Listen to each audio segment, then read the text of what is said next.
Hi there. What if I told you that there's a source of wisdom, mercy, justice, peace, hope, and strength that is as endless and powerful as this stream behind me? The good news is there is, and that source is available to you. Today I'll show you how to access it on Spirit, Soul, Body Wholeness. Thanks for joining me. The sobering news is that when any of us fail to draw on the right resources to fill our cup, our lives become damaging, both to ourselves and others. We become as dry and lifeless as this parking lot. Hi, my name is Richard Dahlstrom, and I'm here to give you resources to help you on your journey toward wholeness of spirit, soul, and body. Today, as we talk about living out from a place of fullness, I'll be addressing three things related to the importance of living from a place of fullness. Number one, the toxicity of living a life from a space of emptiness or being filled with the wrong things. Number two, the beauty of fullness. And number three, the practical steps you can take to live out from a space of fullness. Let's get started.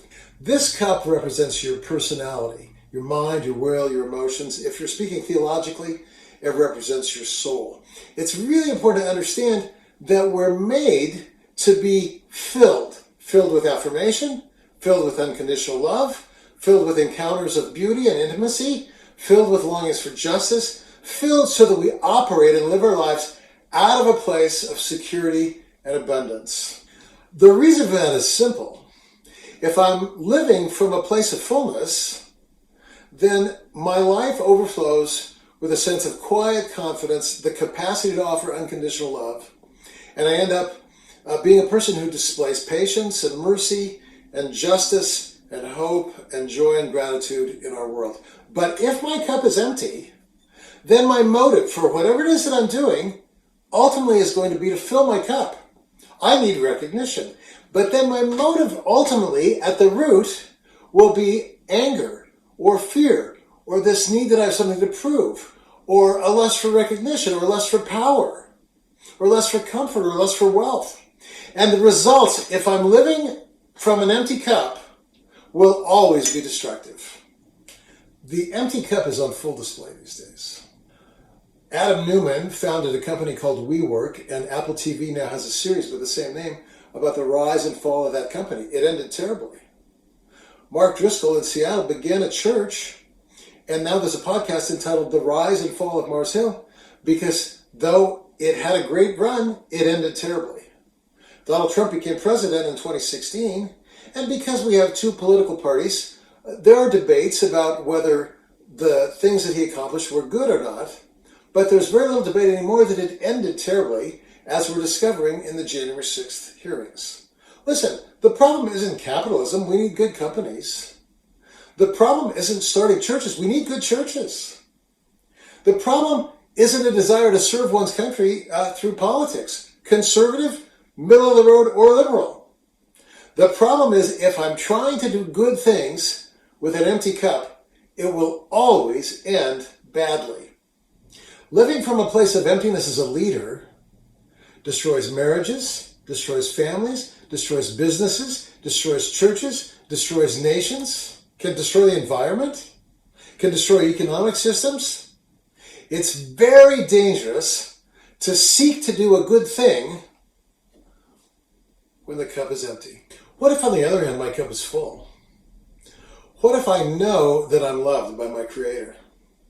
What if I know that because my Creator said, I will never leave you or forsake you, I know that I'll never be alone?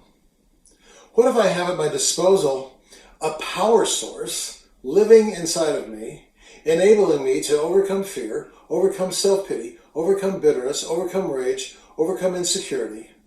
What if I live out from that place of fullness? What if I really live out from that place of fullness? What if I develop habits to continually fill my cup so that I always have not enough just for myself and my own security, but enough to give, freely give, freely give, freely give?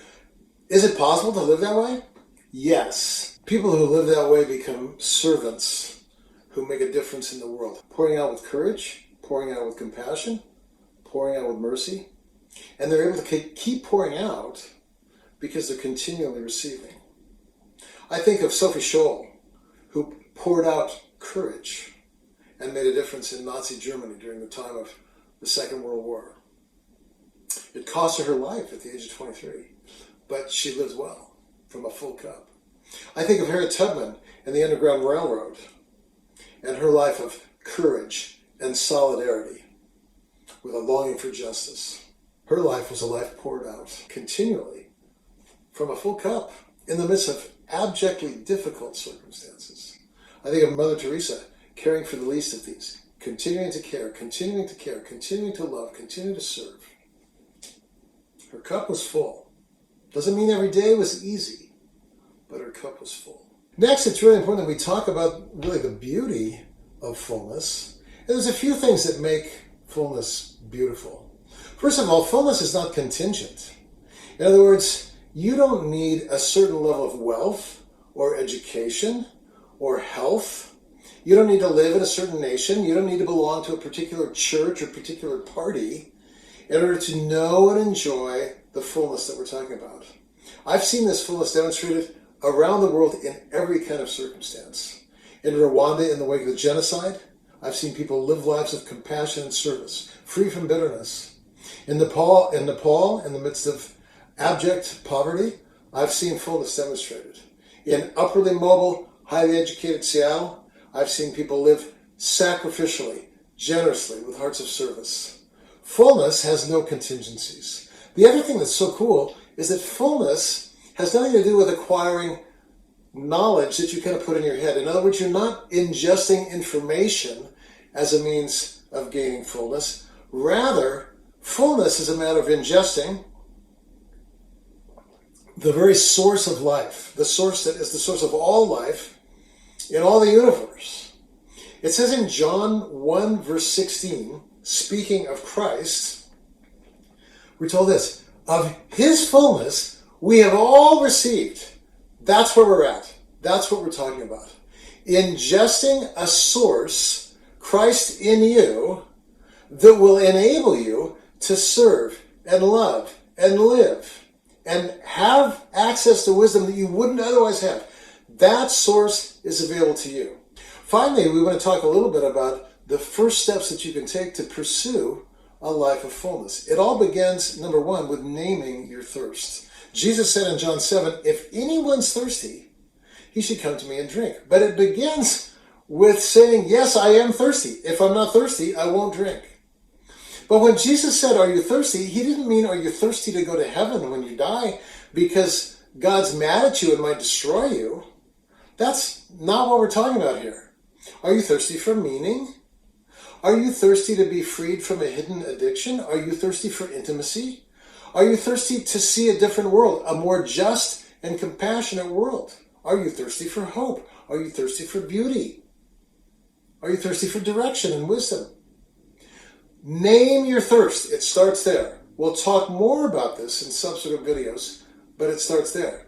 Second, then, it's important to seek the source, right? We have to go to the source who is Christ with our thirst. Remember, it says, of his fullness, we've all received. Theologians debate exactly what that means. But one thing's clear. If a gift has been given to me, I'll never utilize that gift unless I open it. So I have to, name my thirst and then seek the source and go to the source and say, hey, I'm thirsty. I hear you're the source. Good things begin to happen. And then finally, I need to immerse myself in the source because I want to be continually receiving so that I can continually give. This becomes the manner in which we live our lives as we develop habits that I'll speak more about next time. But we start with this. Name your thirst, seek the source, and learn to immerse yourself in the source. This will be our theme in the next few videos as we talk about living from a place of fullness. It's not enough to want to do good things in this world. As we see from Newman and church planting and many politicians, it's not enough. What we need is a full cup. I'd love to join you on the journey of seeking fullness. Thanks so much for joining me today at Spirit, Soul, Body, Wholeness. Next time, we'll be talking about habits and means whereby we can immerse ourselves in this fullness and seek this fullness. And so I hope you'll subscribe so that you don't miss the next one, because this is an ongoing journey and we're all in this together. I'll see you next time. Bye-bye.